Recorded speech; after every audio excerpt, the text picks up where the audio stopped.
बोलो शंकर भगवान की जय। अब आई रउरा कथा की तरफ। आज कथा कहीं हम अलग से नहीं बोल रहे हैं, ये हमारे राम जी का परिवार है। राम जी के पूर्वज हैं, राम जी के पिता हैं दशरथ जी महाराज, इनके पूर्वज हैं मनु शत्रुपा, इनके पूर्वज हैं रघु दधीच। अरे कई पीढ़ी न है महाराज, लेकिन सबसे पुराने पूर्वज में हमारे सत्यवादी राजा हरिश्चंद्र हैं। बोलो सत्यवादी राजा हरिश्चंद्र महाराज की जय। जौनी अयोध्या में राम जी बैठावल गए हैं जौने घर में ना, वही घर के रहे वाला हरिश्चंद्र रहले। अयोध्या अगर जाएंगे आप तो पश्चिम से पूर्व पड़े सरजू मैया बही है। अयोध्या शहर के और मंदिर के बगल में ठीक उत्तर साइड में पश्चिम से पूर्व पड़े दरियाव बहा है। बोलो सरजू मैया की जय। ये दरियाव में हम लोग जहां स्नान करते हैं वहीं से कथा प्रारंभ हो रही है। आप बड़ा ध्यान से सुनिएगा। सत्यवादी राजा हरिश्चंद्र के राज में बाघ और बकरी एक घाट पर पानी पीते हैं। किसी से कोई दुराव नहीं है, किसी से कोई झगड़ा नहीं है, कोई किसी से बवाल नहीं है, किसी प्रकार का गांव में कोई किसी प्रकार का कोई छेड़खानी नहीं है महाराज। और हरिश्चंद्र के राज में एक काम हुआ है, कोई व्यक्ति अपनी जीवन में झूठ नहीं बोलता था। क्या नहीं करता था? झूठ। वीरेंद्र बाबा ही कहे जाता नहीं। और मंदिर में पूजा करी चाहे ना, कोनो त्योहार भूखी चाहे ना, दान पुण्य करी चाहे ना, कोनो काम आप धर्म का मत करो, लेकिन एक ही काम आप कर लो, केवल सत्य बोलना जान जाओ तो अपने जीवन की सारी कथा ओरिजिनल उतरेगी महाराज। सारे विचार बढ़िया रहे। सत्य बोलने वाले व्यक्ति के सामने सारा जीरो है महाराज। सीवी दधीच हरिश्चंद्र नरेशा रामायण में लिखे हैं। और इस कथा को बड़ा बारीकी से, हमारे जीवन का सबसे सुंदर प्रसंग आज है। और सुनने के बाद आप अपने हृदय पर हाथ लगाओगे कि वीरेंद्र बाबा आज क्या बोल गए आप। आजू कथा हम बतावे जाता नहीं जी, अपनी मेहरारू के अपनी बेटा के बाजार में बेचे जाता है। आजू कथा बतावे जाता नहीं, अपन अयोध्या घर छोड़ के दर दर के ठोकर हरिश्चंद्र खैले। आज वो कथा के बतावे जाता नहीं कि सत्यवादी राजा हरिश्चंद्र जैसा व्यक्ति एक डोम के घर नौकरी कर रहा है। आज भी बनारस में जाएंगे तो हरिश्चंद्र घाट है कि नहीं है? नहीं है। जहां हरिश्चंद्र डोम बन के पहरा दिए ले, आज भी वो घाट है। आप बनारस में चले जाओ, ये जगह है। इसी जगह की कथाएं आज का आपके सामने हम रखने का प्रयास करेंगे। और हमारे जीवन का सबसे सुंदर कथा आज है। प्रवचन यहीं से शुरू हो रहा है। तुलसी बाबा रामायण की चौपाई एक लिखे हैं कि धर्म न दूसर सत्य समाना,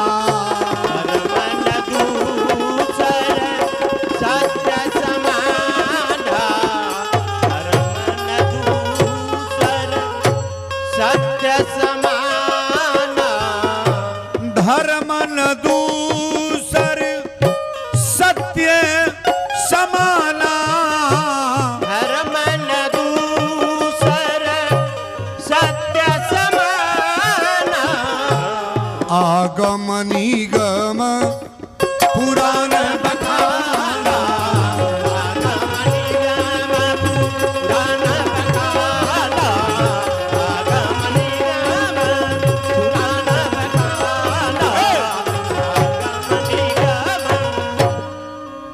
मैं मानस की चौपाई पढ़ रहा हूं, थोड़ा गौर करिएगा। तुलसी बाबा रामायण में लिखे हैं कि धर्म न दूसर सत्य समाना, आगम निगम पुराण बखाना। पृथ्वी पर कोई धर्म नहीं है, कोई पूजा नहीं है, कोई काम नहीं है, सत्य के सामने सारा फेल है महाराज। और आज की कथा वीरेंद्र बाबा सत्य पर बोलने जा रहे हैं। सत्य पर हरिश्चंद्र के राज में एगो मेहरारू लड़का लेके जाते रहे औरत, ताकब हमरा 6 महीना के बेटा एगो लेके जाते रहे, तो लेके जाते रहे दूसर औरत गई और ओकर लड़का छोड़ के लगल लेके भागे। कोरा में लड़का ले रहे, लड़का छोड़ ले आ छोड़ के लगल लेके भागे। आ जब भागे लागल तो पीछे से दौड़तिया हमारे बच्चा को लेकर जा रही है, बच्चा बच्चा बच्चा। अरे भाई गांव वाले दौड़ो, बच्चा ले जा रही है। 500 लोग पीछे से दौड़े, कल क्या बात है? तो जो उनके लड़का रहे, कल साहब हमारे लड़का के लेके भागत अड़ी। गांव के लोग जुटल पूछल केकर लड़का है, तो जो उनके लड़कवा रहे कहे हमार हो, और जो उनके नाई रहे वो कहे हमार हो। गांव के लोग फैसला कर दी हैं मैं 2 गो मेहरारू बा, एगो लड़का ले ले बा, एगो नाई ले ले बा। तो क्यों जान पाई कौन के हो? जान पाई? कहले लोग ये तरफ फरियाई नहीं चल राजा हरिश्चंद्र के दरबार में, चलो। दोनों महिला के खींच के ले गए लोग। सत्यवादी राजा हरिश्चंद्र कुर्सी पर बैठल रहे, कहले क्या बात है? लोगों ने कहा साहब ये महिला कह रही है मेरा बच्चा है, और ये महिला कह रही है मेरा बच्चा है। ये बच्चा है किसका कैसे मालूम होगा? हरिश्चंद्र कहे तो 2 मिनट का खेल है, दोनों महिलाओं को मेरे सामने ले आओ। दोनों महिलाएं ली।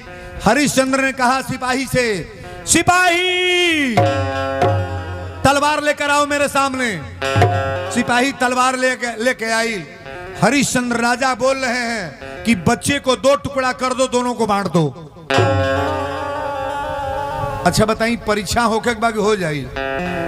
जौन पेटे में से पैदा कैले बा लड़का कटवावल चाहिए का हो? जौन पेटे में से बाबू के अपने पैदा कैले बा वो लड़का के कटवावल चाहिए। जब तलवार सिपाही उठौल तो जोने के बच्चा रहल, कलश साहब ये मेरा बच्चा नहीं है, इसी कह दे दीजिए। ये मेरा बच्चा नहीं है साहब, इसी कह दे दीजिए।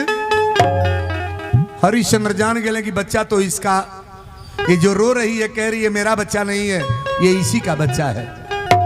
अपने औलाद को कोई कटवाना चाहेगा, लेकिन जौन गोदी में ले रहे एक बेर नाई रोवत है कि हमार नाई हो। नकली काम कब तक करोगे? फंस जाओगे, कहीं ना कहीं फंस जाओगे। नकली करने वाला व्यक्ति फंस जाता है कि नहीं? नहीं फंसता है। दूसरे की जमीन के दूसर हड़ पे तो पकड़ा जाएगी ना। कहो आ कोनो तरह से हड़पियो ले ला तनी मने बेलसी है। कोनो गरीबे के पेटे पर लात मत मारो। और आज की कथा बड़ा ध्यान से सुनना। जब कलश साहब मेरा बच्चा नहीं ऐसी काहे दे दीजिए, तो हरिश्चंद्र ने जान गए कि इसका बच्चा है जो कह रही मेरा बच्चा नहीं है। कलश हमारे बाबू जियत रहे कहीं रहे, ई नहीं हो कि हमारा बेटा मर गई। हरिश्चंद्र उसे पूछना तुम्हारा बच्चा है? बाद में वो कलश साहब ये मेरा बच्चा नहीं है, मैं झूठ बोल रही थी। कहले तलवार जब उठाए तो तुमको तो दर्द नहीं हुआ? दूसरे के बेटा के काटल जा तो अपने बेटा के लेखा दर्द हो ही, क्योंकि बेटा कपार फाट जाता है कहीं अब जाए तो वही खल कर रहा, तोहरे के फाट जातो नहीं बुझाई? नहीं बुझाई रे? अरे तो बुझाई उतना। अरे बाबुआ हो बाबुआ, अरे बाप, अरे चिल्लाल शुरू। खाली अपने पर ही दर्द मत ले। कोई किसी का कोई दर्द हो तो उसको भी थोड़ा आंसू बहाओ ना। दूसरे का उपकार करने में आपका भला होगा कि नहीं? नहीं होगा, तुरंत भला होगा। और बड़ा बारीकी से कथा को सुनने का प्रयास करना। जो गर्मी में आप लोग परेशान होकर आए हैं, इस कथा को विधिवत हम बता दें। हरिश्चंद्र राजा खमिया में बनवा के अब 50 कोड़ा मरवोले। कहले सही बोलो तुम्हारा बच्चा है? कहले साहब मेरा बच्चा मैं छोड़ कर लेके भागी थी। हरिश्चंद्र राजा कहे कि आज से अयोध्या में अगर रहना है तो कभी झूठ बोलने का प्रयास मत करना। ओरिजिनल जोने के बच्चा रहे ओकरा कोरा में आ गई, बच्चे को काटा नहीं गया। आज कथा यहीं से प्रारंभ हो रही है। इंद्र भगवान के दरबार लगा था। पानी के बरसावेला के सूर्य भगवान। अरे दादा तो गए बुढ़िया सूर्य भगवान का रटती है। और कड़ेरे चाह तड़ुका और कड़ेरे हो खाए। अरे बड़ी लीला बा। पानी के बरसावे वाला कौन देवता हुआ? बोलो इंद्र भगवान की जय। इंद्र का दरबार लग रहा है। कथा यहीं से प्रारंभ है। इंद्र के दरबार लगा था, में सारा राजा महाराजा देवता लोग बैठल रहे। नारद जी तीनों लोग के भ्रमण करत जाता है। बीड़ा ले ले बड़े बजावत जाता है नारायण नारायण नारायण नारायण। आज जब इंद्र के दरबार में गए तो इंद्र भगवान कहले नारद कौना और से? नारद जी कहले सरकार हम तीनों लोग के भ्रमण करता होता नहीं। मृत लोक में एगो बड़ा अजूबा देखल है। कहले का जहाँ ई बतियावत है वो जो विश्वामित्र बाबू बैठल है और बड़ा गौर से सुनब कथा बेजू से बने जाता। कहले बड़ा अजूबा देखल है। कहले का देखल है? कहले महाराज एगो राजा बने जेकर नाम सत्यवादी राजा हरिश्चंद्र है। कहले अजूबा का बा? कहले उनका अयोध्या के बगल में सरजू मैया बहल बड़ी और 99 गो जग कर चुकल बड़े, एक जग औरी बाकी बा। अगर 100 गो जग हो गया तो ये आपका ये इंद्रपुरी लेने की क्षमता उनके पास हो जाएगी। भगवान इंद्र कहले मेरा इंद्रपुरी लेने की तैयारी बनाए हैं? कहले हाँ। 99 गो जग हो गए भाई, एक जग और बाकी है। भगवान इंद्र कहले नारद होश में बढ़ा कि ना? कहले होश में बानी। कहले एकरे आगे बोलो। कहले कि सुबेरे उठ के स्नान को के 111 गो ब्राह्मण के पहले दान दे लें और दान दिहला के बाद भोजन पानी पिए लें खा ले महाराज। बगलिया में विश्वामित्र बाबा बैठल रहे। कहले नारद का कहला? फिर दोहराई बा।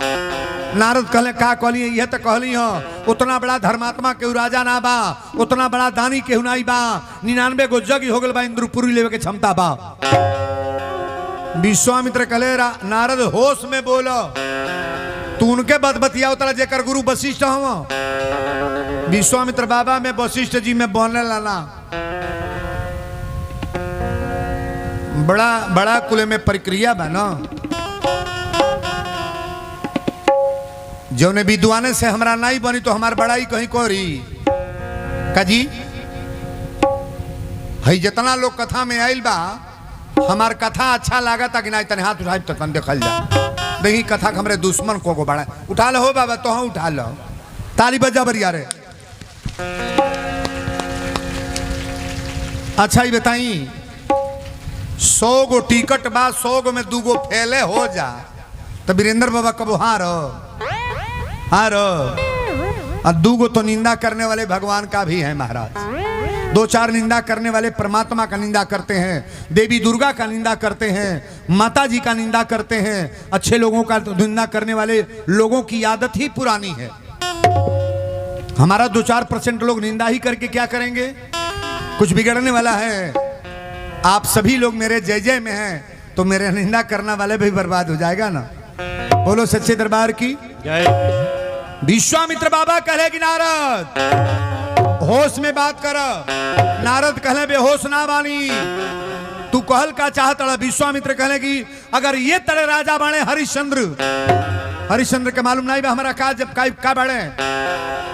राम जी के गुरु वशिष्ठ जी महाराज, दशरथ के गुरु वशिष्ठ जी महाराज, मनु शत्रुपा के गुरु वशिष्ठ जी महाराज, रघु को गुरु वशिष्ठ जी महाराज, दधीच के गुरु वशिष्ठ जी महाराज, हरिश्चंद्र के गुरु को हमरा मालूम नहीं बा। कहले तरुआ कहल का चाहता नहीं? कहले अब तू चला बड़ाई तो बतिया दे। आज राती के फाइनल मैच बा, जा कही के चल गई। अब 12 बजे रात में देखी, गौर से सुनो। विश्वामित्र बाबा सोटा लोटा लेके अयोध्या में पहुंचल बड़े। कथा शुरू हो गई, गौर से सुनिएगा। सत्यवादी राजा हरिश्चंद्र के औरत का नाम तारा है। ताकिएगा इधर, तारा। एक गो बेटा नाम बा, जौना लड़का के नाम रोहित है। लड़का के नाम का बा? रोहित। सत्यवादी राजा हरिश्चंद्र का नाम आप जानते ही हो। तीनों जनी एक के बेड पर सुतल रहे लो। भगवान इंद्र कहे कि नारद अब तू जौना जगह से आयल बड़ा जा। अब विश्वामित्र बाबा कहे कि हम आज राते के फाइनल मैच दिखा दे कि कितना शक्ति हरिश्चंद्र के अंदर बा। रात में दिखा देंगे। नारद जी कहले हमके ना छौक देखई है, देखल जाई का कर तड़। 12 बजे रात के हरिश्चंद्र सुतल रहे, एक को रोहित सुतल बड़े, एक तरफ तारा सुतल बड़ी। अब 12 बजे रात के कमंडल लोटा सोटा लेके विश्वामित्र बाबा आइले। राती के अले तो कहले कि ए हरिश्चंद्र, तई राती में सपना में देखत ना केहू पंडित आवता। कहले महाराज दंडवत। दंडवत सरकार। कहले कि तारा द्वार पर आइल बनी कुछ मांगे। कहले सरकार हमार दानी में नाम बा, हमरा से मांगे बनी तो का ना दे दे। कहले कि देवे के तैयारी इच्छा बा तो जहां तक ले तोहार घोड़ा गल भाई, चाबी हमके दे दा, चाबुक हमके दे दा, ई सारा राज हमार रही। अब कहले सरकार सारा राज राउर रही। कहले जितना कोष में खजाना सोना चांदी बा आज ही रात में संकल्प करा सारा सोना चांदी हमार। कहले सरकार दे देहली सोना चांदी राउर। कहले जितना प्रॉपर्टी बनौले बाड़ा पेड़ पौधा रुपया पैसा खजाना इस सारा आज रात में संकल्प कर दो सारा व्यवस्था हमारा अयोध्या में तार कुछ ना। ई मांगत गईले हरिश्चंद्र तीनों बात दे दिले। और दिहला के बाद 2 बजे राती के जब उठने तो इनकी आंख में आंसू। तारा कली स्वामी आप रोवत कहे बनी। हरिश्चंद्र कले रानी पहले ही बतावा तनी उठ के बैठा पलंग पर। कली आप रोवत कहे बानी हरदम हंसत उठत रही हो। पैर छू के पूछली कि आप रो क्यों रहे हैं। सत्यवादी राजा हरिश्चंद्र कहे पहले रानी एक बात बतावा सपना के बात सही होला कि गलत। स्वप्न का बात गलत होता है कि सत्य। तारा कली स्वामी सपना के बाद सत्य होला। झूठ बोलने वाले के लिए नहीं गलत काम करने वाले के लिए नहीं सत्य बोलने वाले का जो भी सपना होगा 100 में 100% मेरी अपनी व्यास गद्दी से मैं बोल रहा हूं सत्य बोलने वाले व्यक्ति का सपना सत्य होगा। ताली बजा पर यार। अच्छा तो बताइए रामचरितमानस में भी सपना कहीं है कि नहीं। सुंदरकांड की चौपाई पढ़ना। सपने बानर लंका जारी। त्रिजटा नाम राक्षसी एका सीता के लग पहुंचल बा त्रिजटा। और त्रिजटा सीता से वार्ता जब होखे लागल तब त्रिजटा कलश की माता जी मैं रात को सपना देखी हूँ सपने बानर लंका जारी। रात के बानर आइल है लंका फूंक के तोप के चल गए। हनुमान जी लंका जरा लगना इस सपना के बात यह अलग है। इस सपना के बात हो अयोध्या कांड की सपना है। वहां राम रजनी और शेषा आ जागी सी स्वपन एक देखा। सीता जी रात के सपना देखली कि भरत सेना लेके आवतण। ये सपना सही है कि गलत। 100 में 100% सत्य है। भरत जी सपना देखले कि अयोध्या में कोनो काम गलत होता। दशरथ जी के मृत्यु भइल कि ना। दशरथ जी मर गए आई ममहर में रहले। रामायण में जितना भी सपना है ओरिजिनल है और 100% 100 में 100% मेरा गारंटी है कि सपने की बात कभी गलत नहीं होती है। बोलो सच्चे दरबार की जय। सपना जब देखले हरिश्चंद्र तो अपना रानी के कहे रानी सपना तो बड़ा बाउर देखले बनी सपना देखा कैसे बीतेला। कली स्वामी सपना गलत होला सही होला चली जौन लिखल होई तौन होई। जब भोर भइल त स्नान कैले। स्नान कैले के बाद सब देवता लोग के जे जौन मांगे आओ ताके कपड़ा मांगता के सोना मांगा चांदी मांगता अपने घर से खूब लुटावता रे। तबले ये बाबू विश्वामित्र बाबा लोटा सोटा कमंडल लेके पीछे हिले। हरिश्चंद्र कहे रानी हुए बाबा होता पंडित जी हुआ कली की कौन पंडित जी तरतिया की जौन दानवा देले बनी कली आने दीजिए। आज जब विश्वामित्र अले तो कहे राजन तारा द्वार पर दोबारा आयल बनी। हरिश्चंद्र कहे हाँ सरकार दोबारा आए हैं। रात में भी आए थे। कहले कार उड़ा के दे दी। कहले इतनी पर कुछ मत दो हमके 60 भय 100 भर सोना हमके तू दान दे दो। 100 भर सोना दान दे दे राजा। अपना नौकर से कहले कि खजाना में से 100 भर सोना ले आओ। विश्वामित्र पहले हंसले कहले कहले महाराज आप हंसत कहे वाली। विश्वामित्र बाबा कहले हंसत नहीं है कि कौने खजाना में से सोना ले आओ। कहले जौन घर में बा। विश्वामित्र कहले राती में कोनो सोना दान दिल बड़गना हमके। हरिश्चंद्र कहले सारा संपत्ति तो दाने दे दिल बनी। हमरा अयोध्या में बचल का बा।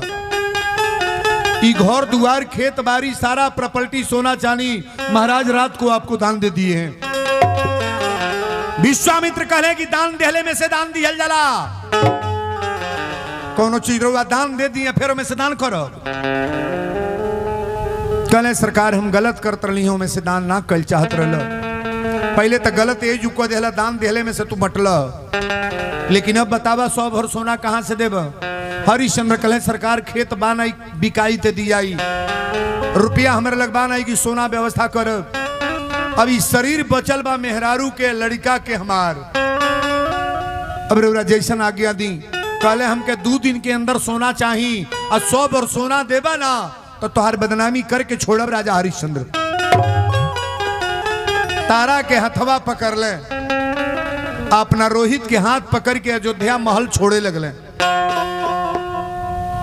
राम जी की कथा जो रुआ सुनी ले में कम दम बा, लेकिन आज हरिश्चंद्र की कथा में उतना दम है कि सुनने के बाद आप कह दोगे कि वीरेंद्र बाबा आज कथा आपने कैसा कहा।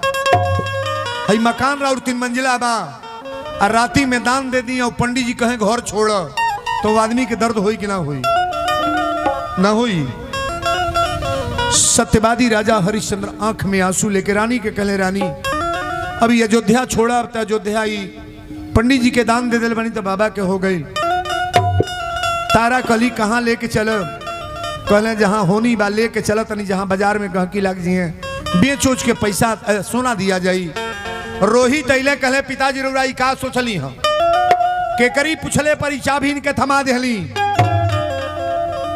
बेटा अगर घर में बाप अपना संपत्ति दान करता है तो बेटा के तनी कष्ट होई कि ना होई? रोहित डांट के पूछले, अरे पिताजी का किए अब सर्वस दिए गवाए। अरे पिताजी का किए सर्वस दिए गवाए। बिन जाने किसी दास को चाबी दिए थमाए।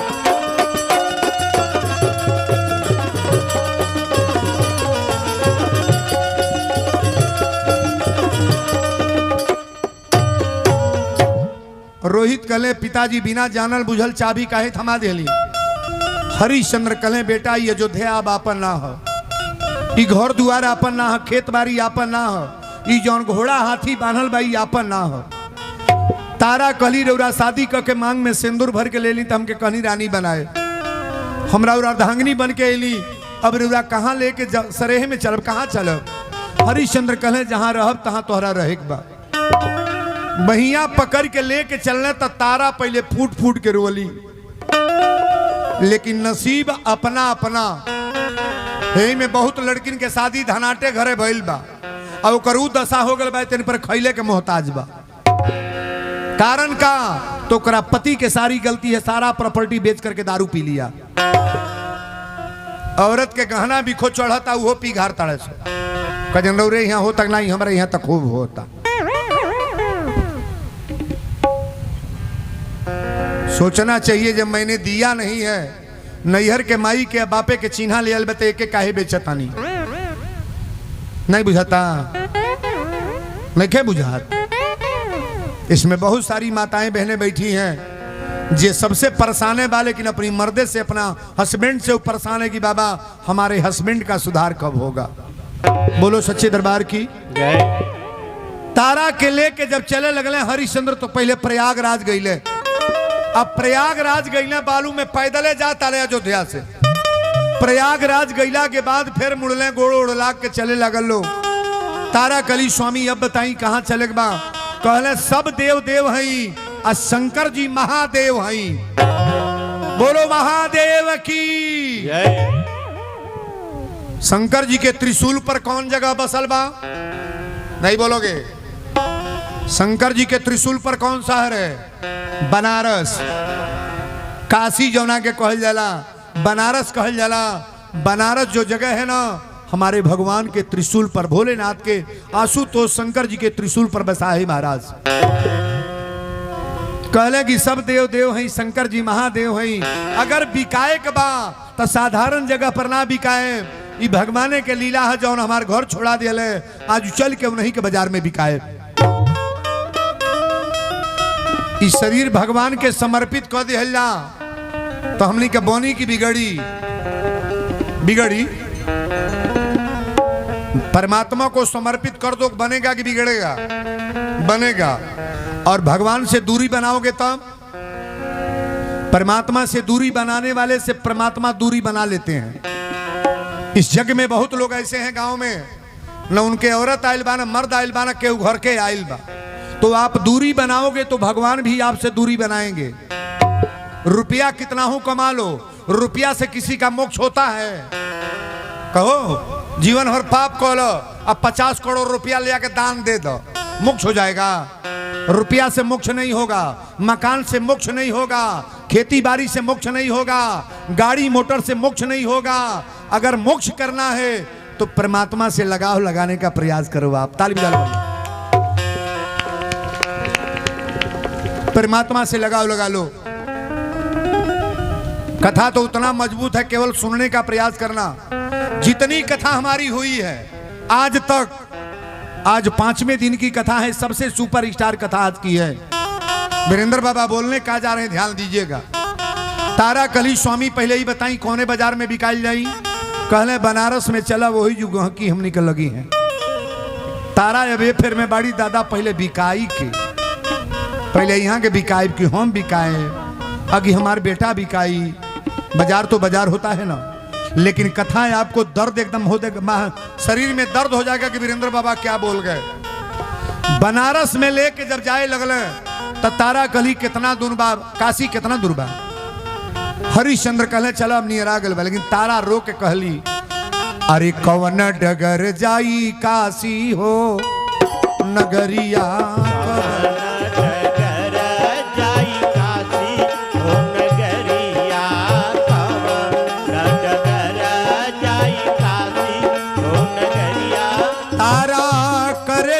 पुकार सुन सैया हमार, हमसे बतलावा बतलावा। कवन डगर जाई काशी हो नगरिया, कवन डगर जाई काशी हे नगरिया। नैहर छूटल ससुरा छूटल, छूटी गे अयोध्या के राज हो। नैहर छूटल ससुरा छूटल, छूटी गे अयोध्या के राज हो। पवनी नगरिया में हमरा के बेचबा,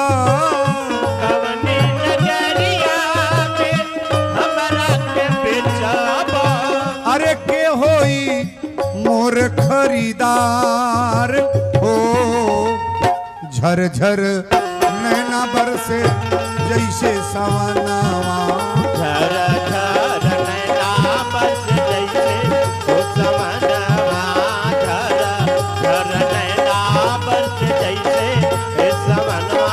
तारा करली पुकार सुन सैया हमार, हमसे बतला हवा बतलावा। कवन डगर जाई काशी हो नगरिया, कवन डगर जाई काशी हे नगरिया। बोल दी विश्वनाथ धाम की। शंकर जी के दरबार को विश्वनाथ धाम कहा जाता है।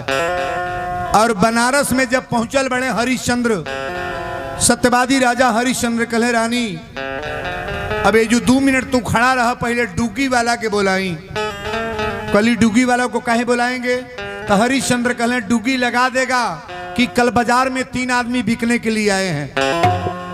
एक औरत नौजवान है, एक पुरुष नौजवान, एक 12 साल का लड़का, 3 लोग बाजार में बिकने आ रहे हैं। कल बाजार में बनारस में 80 घाट पर बाजार लगती है।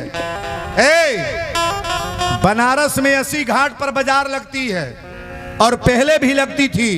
वही बाजार में डुगी वाला के बुला के हरिश्चंद्र कहे भैया डुगी लगा दो।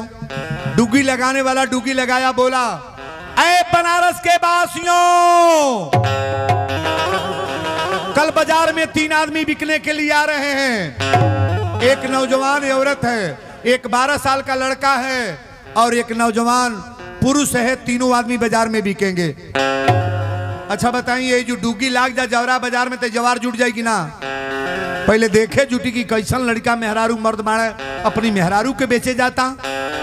धरती पर कहीं ऐसा हुआ है, कितनों गरीब होई अपन मेहरारू बेची, कितनों कौनों प्रकार के व्यक्ति होई वो बेची, लेकिन आज हरिश्चंद्र अपना बेटा मेहरारू के बेचे जाता रहे। बाजार में डुगी लागल, कई लाख लोग जुटल। हमारे जितने श्रोता हैं थोड़ा गौर से सुनिएगा। कई लाख लोग जुटल, यही तरह रेखा खींच देले आ तारा के हाथ पकड़ के, रोहित के हाथ पकड़ के हरिश्चंद्र बोली बोले जाता है।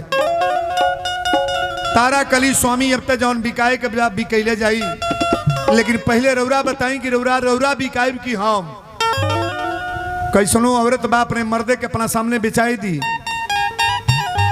जान पर खेल जाई महाराज। कली की स्वामी आप बताइए पहले आप बिकेंगे कि हम? अगर बेचे के बाद तो पहले हमरा के बेच लिया तब तू बिकैया। रोहित कहले माई तू ना बिकैबू पितो जी ना, पहले हमरा के बेच ना, हम तोहर संतान हई। ए भरल बाजार में हमरा के बेचा। भरल बाजार में आज बेटा अब मेहरारू बाप तीनों बिका तने। बोली अरे भाई जकर को हकी लगी है ते ही ना बिकाई, सभे तो बिकाई ना। लेकिन भरल बाजार में जब बोली बोले गईले तो भोलेनाथ शंकर भगवान सोचले कि हमार भक्त हमरा नगर में बिकाए जाता, हमारी विश्वनाथ धाम में बिकने जा रहा है। अगर बिकेगा तो साधारण आदमी नहीं खरीदेंगे। सत्य के बना दे पंडित जी और धर्म के बना दे कलुआ डोम। शंकर भगवान दू जनी के उत्पत्ति कैले। ध्यान से सुनिएगा कि गाड़ी बीचे में काहे के पैसा गए हो बाबू? पानी आइल बा, ठीक बा उतार लो सब पानी अबे बटवावल जाई। हाँ सब पानी उतरवा लो। प्रेम से बोलो शंकर भगवान की जय। भरल बाजार में शंकर भगवान कहले कि दू जनी के तैयार कर। सत्य के ब्राह्मण बना दे पंडित जी आ धर्म के बना दे कलुआ डोम। तूनू जने तैयार बालो। कई लाख लोग जुटल बा। अपनी औरत के बेटा के हाथ पकड़ के हरिश्चंद्र बोली बोलत रहे, अरे काशी के वासियों सुन लो मेरी पुकार। ऐ काशी के वासियों सुन लो मेरी पुकार। बिकता हूं कोई मोल ले होगा बड़ा उपकार।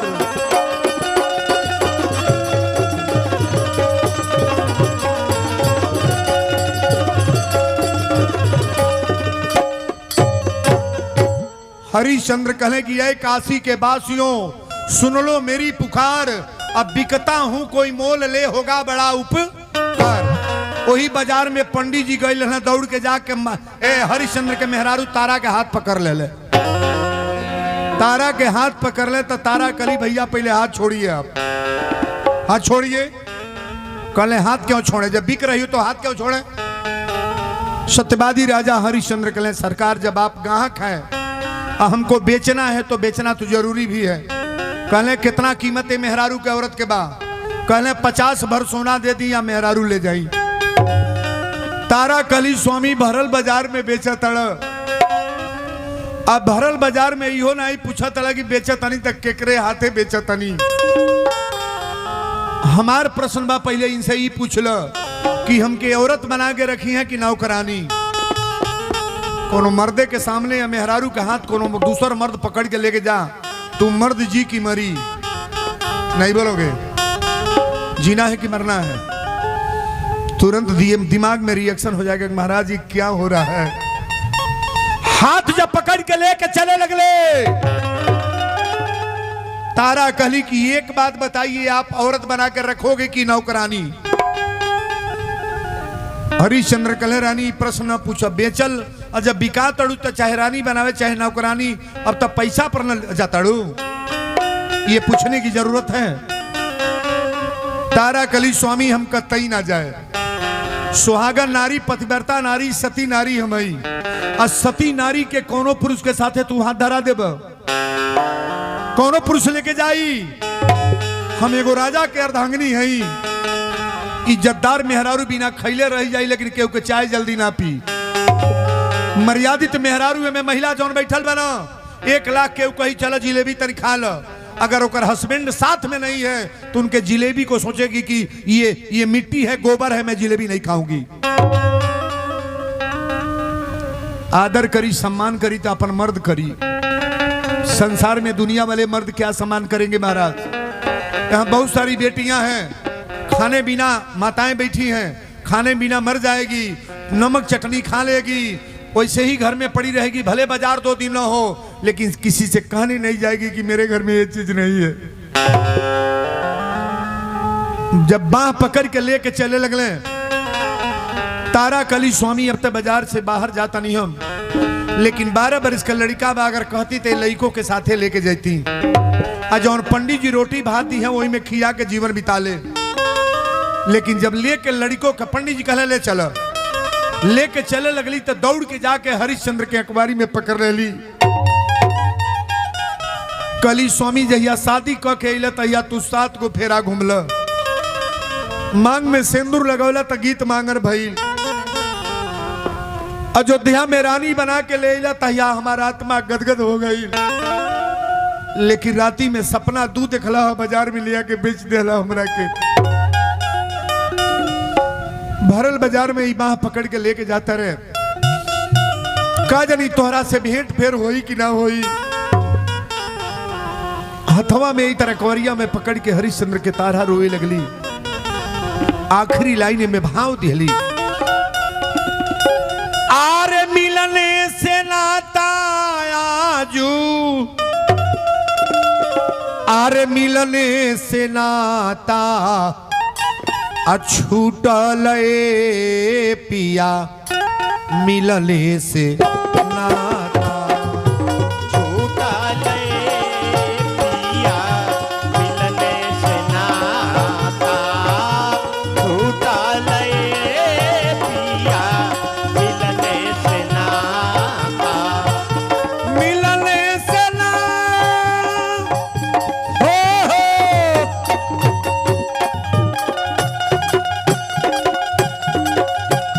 मिलने से नाता आजू, आरे मिलने से नाता छूटल पिया, मिलने से नाता छूटल पिया, मिलने से नाता छूटल पिया, मिलने से राज छूटल पाट छूटल अयोध्या नगरिया, राज छूटल राज छूटल पाट, राज छूटल पाट छूटल अयोध्या नगरिया, स्वामी तोह से रिश्ता नाता, आरे टूटल पिया, मिलने से नाता छूटल पिया, मिलने से छूटल पिया, मिलने से नाता छूटल पिया, मिलने से नाता। बोल दी विश्वनाथ धाम की। ए बाबू तारा के लेके पंडित जी चल गईले, बाबा तारा के लेके चल गए रोहित के। अब हरिश्चंद्र आपन बोली बोला तड़े, अरे ए काशी के बासियों सुन लो मेरी पुकार, ए काशी के बासियों सुन लो मेरी पुकार, बिकता हूं कोई मोल ले होगा बड़ा उपकार।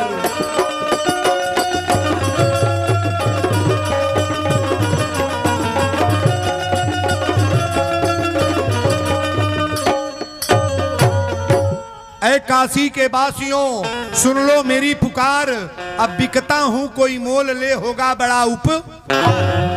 हरिश्चंद्र बोली बोलने तो ही बाजार में कलुआ डोम गईल है, बड़का फेटा बंधले रहे, बड़ी बड़ी मोछ रहे, करिया कपड़ा आ काला धोती। ए बाबू टप दे जाके बीच सभा में हरिश्चंद्र के बाह पकड़ लेलस। हरिश्चंद्र कहले भोलेनाथ अगर बेचवाही कर लो तो डोमे के हाथ, डोमे के हाथ है हमरा ऐसा राजा के बिक्री। लेकिन समय बड़ा बलवान होला ए बाबू, जे जे बड़न वीर ओकरो के लाचार कैले बा, समय केहू के न छोड़ले बा बेकार। ये धरती पर किसी को टाइम छोड़ा नहीं है।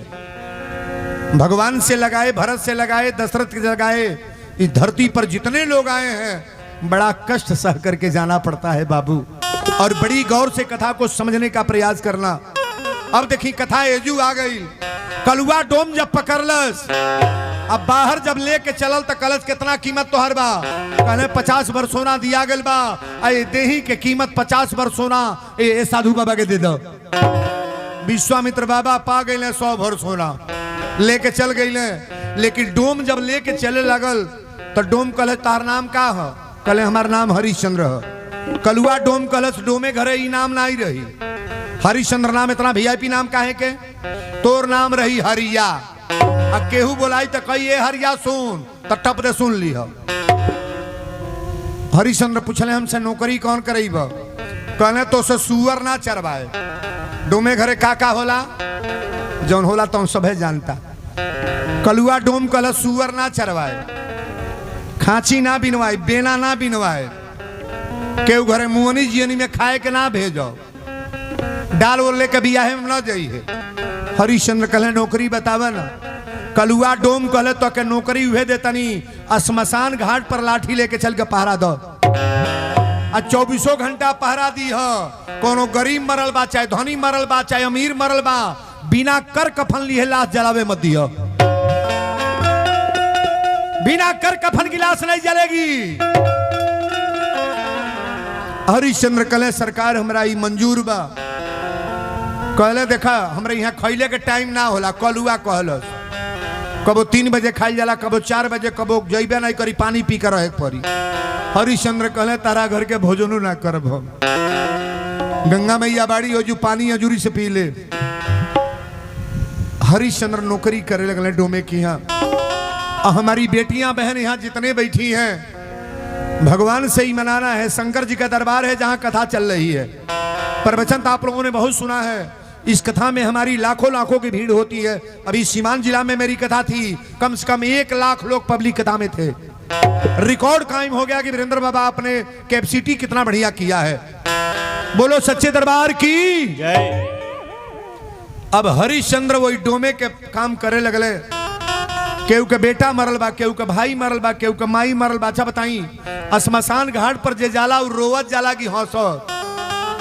कहो लसिया जे फूके जाता वो हंसत जाता है। सब लोग रोते जाला। केहू माई के फूकता, केहू मेहरारू के फूकता, जमाने मेहरारू मरल बा। केहू के मर्द मरल बा, जमाने मर्द फुकाता, बेटा फुकाता, नाती फुकाता। लेकिन हरिश्चंद्र सबसे कर कफन लेके तबे लाश जरावे में। कहले भोलेनाथ तरी दरबार में मेहरारू लड़का बेच देली, हमार बेटा कैसे होई, हमार औरत कैसे होई? बेचे तक बेच देली। लेकिन आज ले दुनिया में केहू मेहरारू बेचले ना बा। हम बेचले वाला बानी, बेचे वाला। केहू पुत्र ना बेचेल। आज हम पहला व्यक्ति बानी की अपनी बेटा के 12 वर्ष लड़का के बेच देली। हम डोमे की यहाँ नौकरी करतनी। धीरे धीरे दिन बीता था। अब तई श्मशान घाट पर बढ़े। लेकिन तारा के सुन ली मोलहिया। तारा के पंडित जी कहले पहले एक बात सुन ल, बर्तन धोव, झाड़ू लगाव, रसोई पानी बनाव, अपना लड़का से कह दो रोज फूल लेके आवे फुलवारी से। फूल के माला बनावा, शंकर जी के चढ़ी। अहो सुन ल, सबके खियौले पियोले के बाद तू खाना खई हो, एक पहले न तू भोजन करी हो। डिप्टी बरियार बगिना। तारा सगरी काम करे लगली। धीरे धीरे दिन बीतत जाता। बहुत दिन बीत गई। रोहित गईले फुलवारी में फूल तुरे। और जब फूल तुरे गईले तो वही फुलवारी में भगवान के लीला बड़ा अजीब है। सांप बन के परमात्मा के कृपा बा जाके सांप रोहित के डस लेलस। और जब सांप कटलस तो रोहित 4 बेर माई माई कह के गिर गईले। रोहित के साथे 5-7 गो लड़का गए ना, कहले ए तारा तारा तारा कली का भाई? अब तो तोरी बेटा के सांप काट ले बा, धरती पर गिरल बा फुलवारी में। तारा पगलिया के रूप बना के भागे लगली। मतौआ कल जाए ना बा, पहले बर्तन धोला, रसोई बनाला, सांझी के बेरा बा, सबके खिया पिया के जई हो। पैसा पर जे किनले बा उ जौन चाही तौन न करे बा। तार बेटा मरे चाहे मर्द मरे ओकरा काम मतलब बा। तारा कली हे भोलेनाथ तारी दरबार में इतना संकट में केहू ना रहेला। बेटा हमार मर गए पहले रसोई बनाई कली बनाई कि ना। तारा बर्तन धोली रसोई बनौली घर भर के खियौली आ खियौला के बाद कहली माता जी हम जा तनी तनी बाबू के देखी कहाँ गिरल बा। तारा जब अपना लड़का के लग पहुंचले बरी आ जाके देहिया पर गिर के एक लाइन बोलली, अरे रोहित रोहित कही के मैया जब पुकारे लगली। रोहित रोहित कह के मैया जब पुकारे लगली। रोहित रोहित कह के मैया जब पुकारे लगली। अपना बाबू के मुहावा अपना अरे रोहित के मुहावा निहार लगली। रोहित कही के मैया जब पुकारे लगली। रोहित रोहित कह के मैया जब पुकारे लगली। रोहित रोहित कह के मैया जब पुकारे लगली। हम पे रूस गईले भगवान बेटा कई दिहली बलवान। हम पे रूस गईले भगवान बेटा कई दिहली बलिदान। हम पे रूस गई भगवान बेटा कई दिहली भगवान। अपना बाबू के चेहरा निहार लगली। रोहित रोहित कही के मैया जब पुकारे लगली। रोहित रोहित कह के मैया जब पुकारे लगली। रोहित रोहित कह के मैया जब पुकारे लगली। बोल दी विश्वनाथ धाम की। हमारी बेटियां बहन जितने लोग औलाद पैदा किए गौर करना। मरल बेटा के अपना कोरा में उठौली। कोनो आदमी जब मर जाला तो करे ऊपर एगो कफन जरूर लपेटे के चाहिए कपड़ा, लेकिन रोहित के ऊपर कोनो कपड़ा दूसर ना रहे। तारा आधा साड़ी पहिरली आ आधा साड़ी में अपनी बेटा के कफन बना के लपेट लेली आ कान्हे पर धो के कहली भगवान ई तू का कैल। जेके बाझनी बनौले बड़ा के बेटा तू देला। जौने बझनिया के आज ले औलाद ना भेल बा के बेटा तू देला। हमके बेटा दे के हमारी बेटा के मुआ देला। तरी दरबार में केहू खाली आवेला तक खाली ना जाला। हम झोली भरल लेके नहीं तो बेटा हमार मर गई। ए मरल बेटा के लेके कहा जाई क्या करी दरबार में जाई। बाबू के कान्हे पर उठा के जब तारा चलल बड़ी बनारस के कथा ही चला था। बड़ा ओजन के कथा बा। हरे गोदी में हमके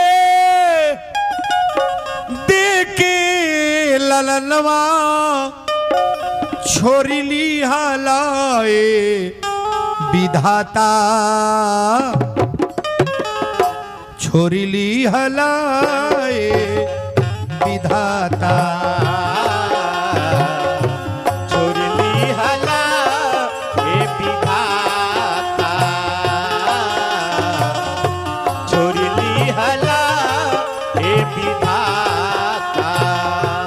गोदी में हमके देके ललनवा छोरी ली हलाए विधाता। छोरी ली हलाए विधाता।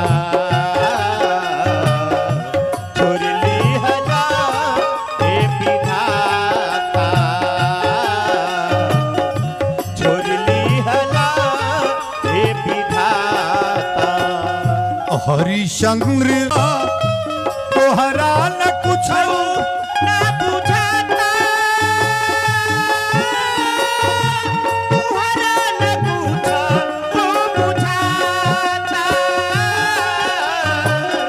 अरे पूछी है पिया तो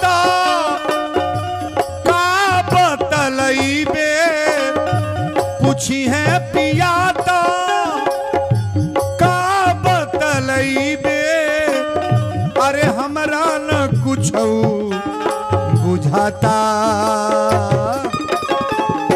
का कइला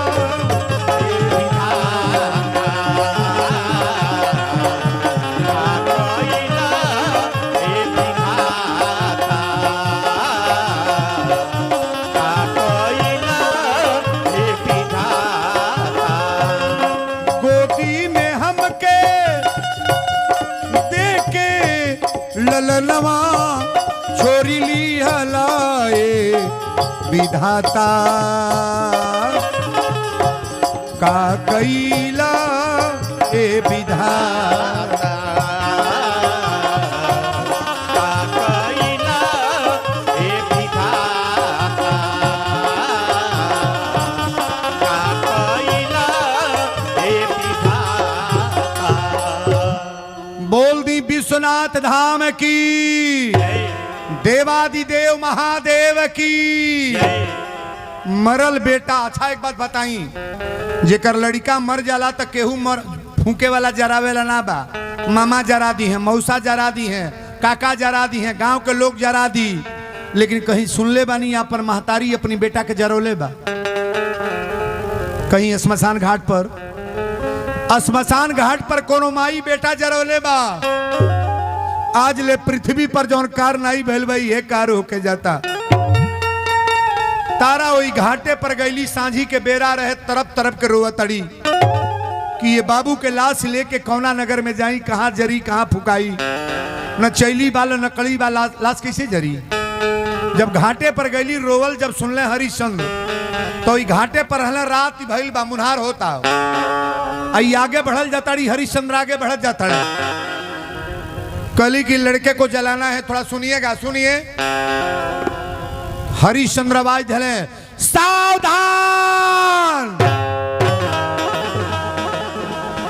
बिना कर कफन दिए लाश कोई नहीं जलाएगा। तारा कली, हे भगवान मुसीबत तभी नहीं एगो रहल, आई दूसरा मुसीबत आ गल कि बिना कर कफन की लाश नहीं जलेगी। हम अपनी बेटा के लेके कौने घाट पर जाई, अपनी औलाद के लेके कौना घाट पर जाई भगवान। फिर आवाज आई, सावधान, बिना कर कफन दिए लाश नहीं जलेगी। जब दू बेर आवाज दिले तो तारा गई बुझाइल की बुझाता हमरा रोहित के पिताजी के आवाज है। राउर मर्द 20 वर्ष के बाद बोले तो चिन्ह जाए कि ना चिन्हा जी है।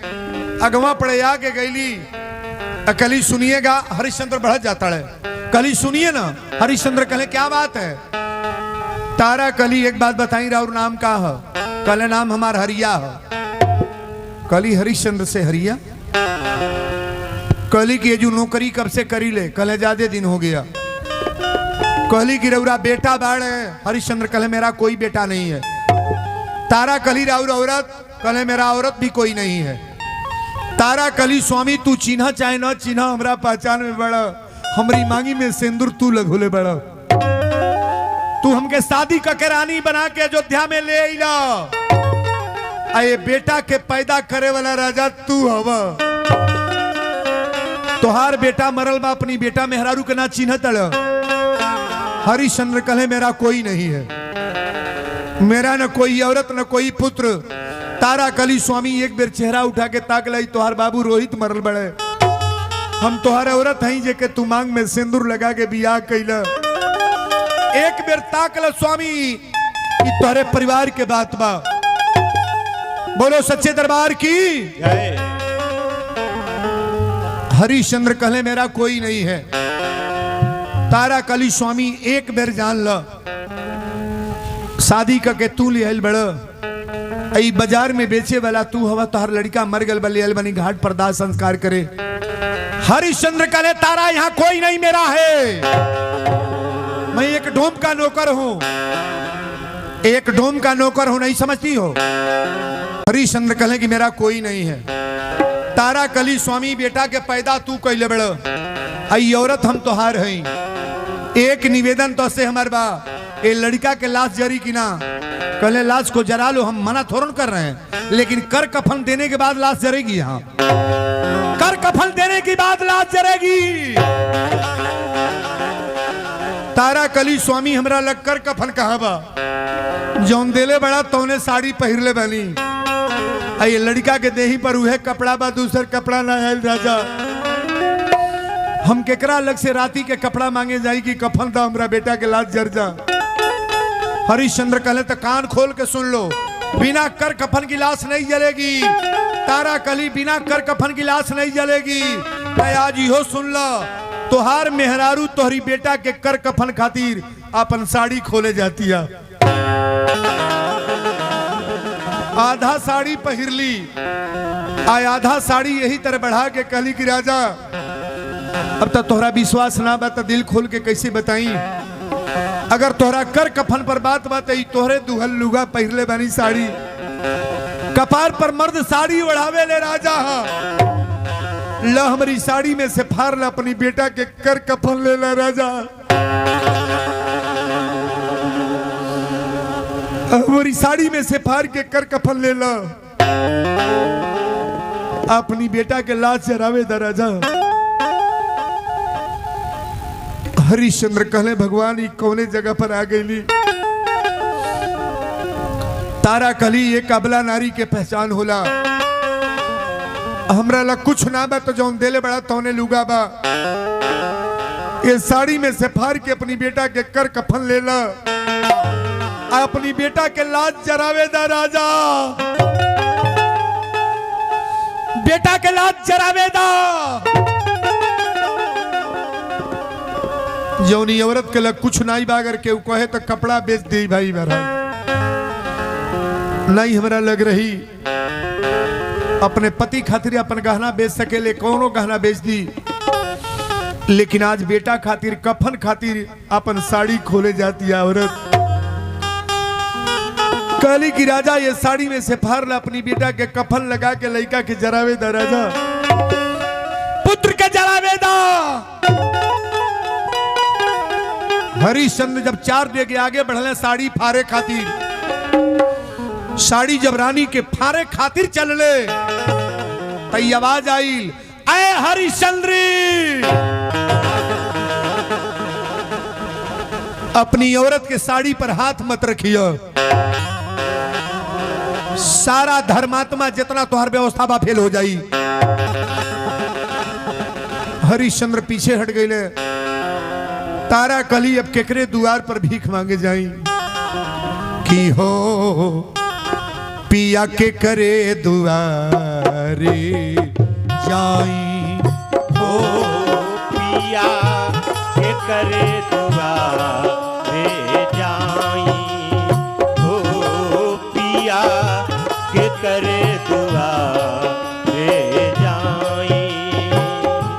तू ही बतावा के करा से अब कौर कफन ले आई, पिया के करे दुआरे जाई, हो पिया के करे दुआरे जाई, हो पिया के करे दुआरे जाई।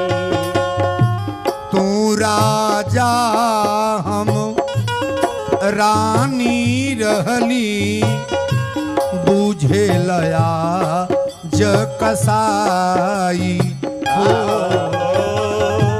तू राजा हम रानी रहली, पूछे लया जकसाई। अपने लाल के चिन्हत नईखा, के हाक लगाई। आपन जब वीरान भइल तब, आपन जब वीरान भइल तब, के करया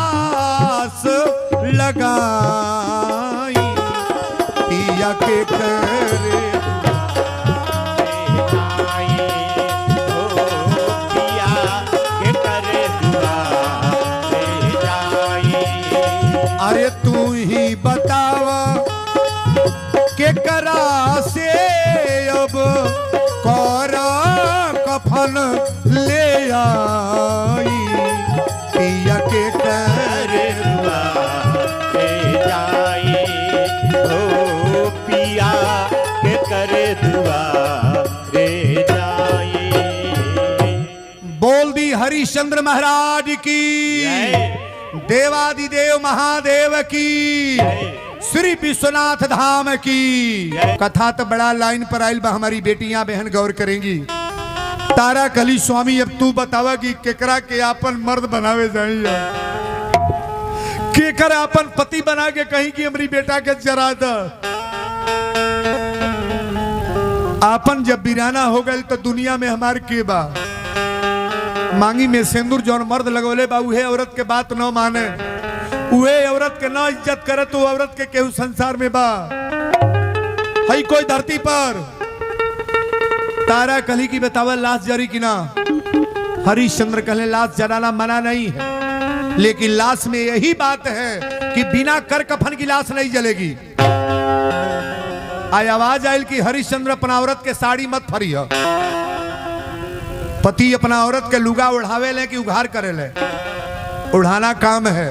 और एक बात सुन लो, जेकरा सामने औरत रोत, या हमारे भैया लोग गौर करेंगे, जिनके सामने लक्ष्मी रो रही हैं, औरत रोवत या बाती बाती के कष्ट बा, स्टैंप ले आवे आज वे लिख दे तनी तोहरी घर के कबो बरकत ना हुई।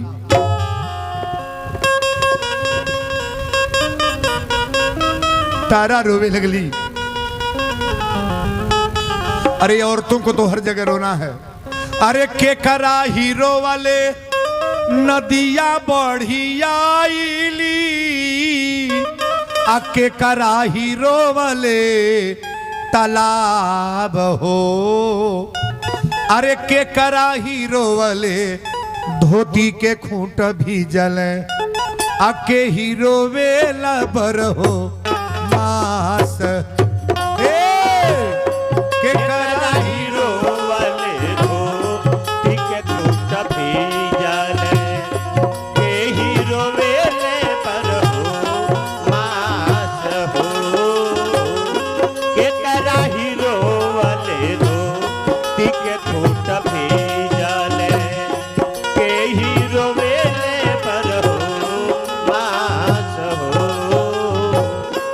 माई के रोवले नदिया बढ़ियाईली, आ बाबूजी के रोवले तालाब हो। भैया के रोवले धोती के खूंट भी जले, भैया के रोवले धोती के खूंट भी जले। अरे बहिना रोवेली पर हो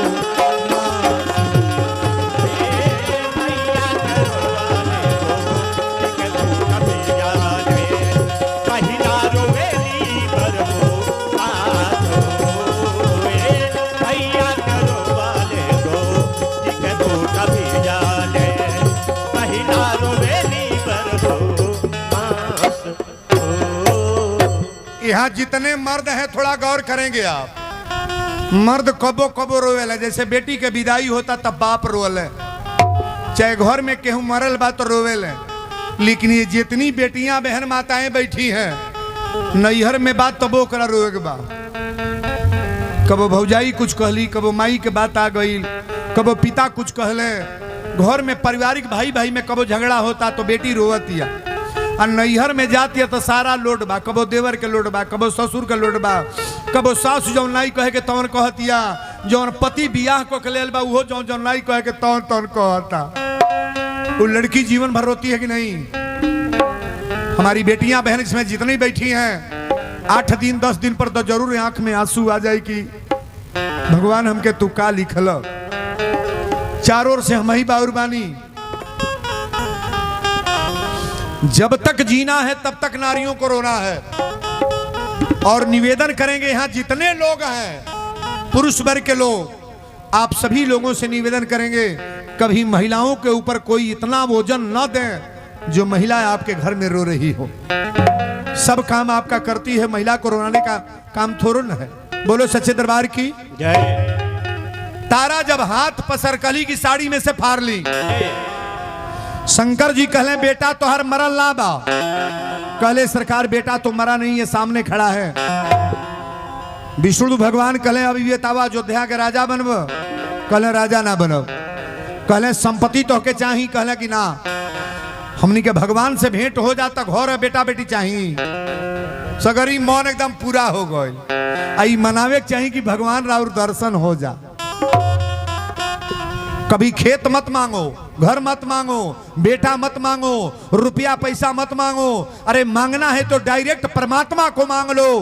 परमात्मा जब आ जाएंगे तो सब कुछ संपन्न हो जाएगा। बजा लो ताली बजा रहे। परमात्मा जब घर पर आ जाएंगे तो सब संपन्न हो जाएगा। हम बैठा लो बच्चे को, बैठाओ। बोलो सच्चे दरबार की जय। शंकर जी कहले कि बोला का कैला। कहले कि करे के ये बा, अब हम अयोध्या के राजा ना बन। तारा कली की प्रभु हम अयोध्या के अब रानी नहीं बनेंगी।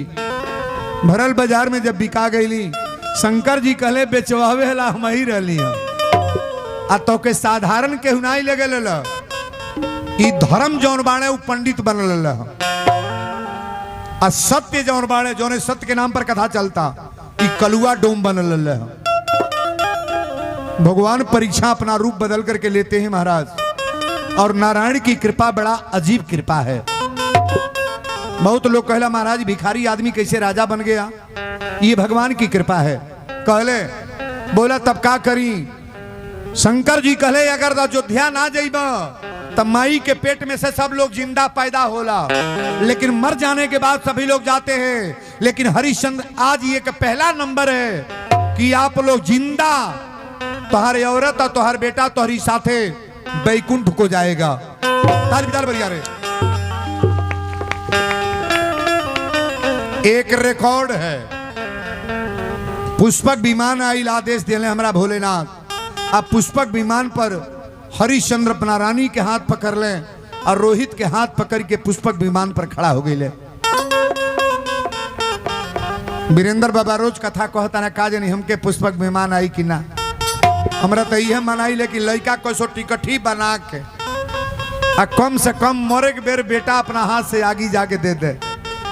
जो कर्मकांड होता है हम दुनिया को उपदेश देते हैं, कितने करोड़ लोगों को सुधार दिए, लेकिन का जानी हमरा मरते समय हमारा बेटा मेरा इज्जत करेगा कि कोई भरोसा नहीं है। लेकिन अब तक तो महाराज इलाके में नाम है कि बाबा आपके पुत्र और आपका परिवार आज भी वर्तमान में श्रीमती जी बिना पैर छुए चाय नहीं बनाएंगी। आज भी बच्चे हमारे बिना प्रणाम किए कभी चाय नहीं पिएंगे।